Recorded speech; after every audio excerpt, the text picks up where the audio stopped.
almost like Julani won an election because everyone is racing to get an audience. The Arabs, the Turks, the Europeans, the British, the Americans.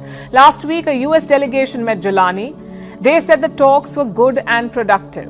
Julani promised that terror groups would be driven out of Syria. In return, the US lifted the bounty on him. Washington had $10 million on Julani's head.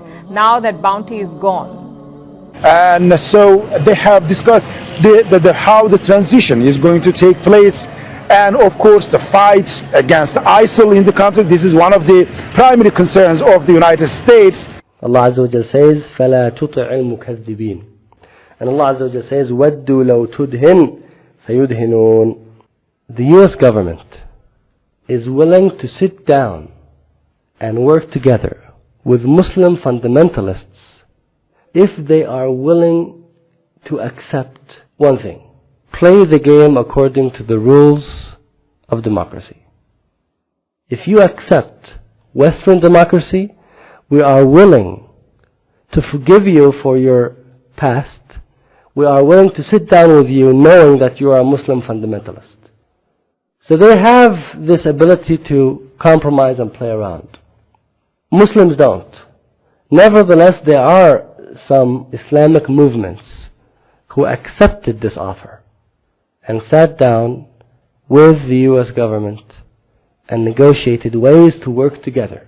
Now, I said that there was one condition from the US government to play the game according to the rules of democracy, but there's another one, and that is they accept to get involved in the war against terrorism.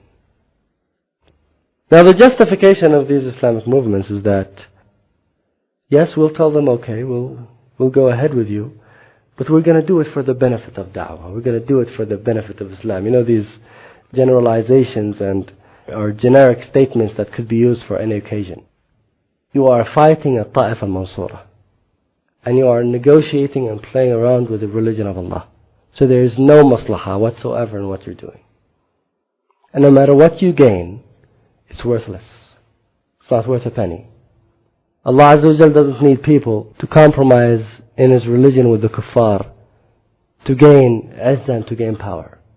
Allah Azza wa Jal, the one who created the universe, and would He make His religion so weak that it cannot reach to power except if the kuffar give it the green light? Does that make sense? The religion of Allah Azza wa Jal will only reach to power after it humiliates the kuffar, because that is how Allah Azza wa Jal wants His religion to win.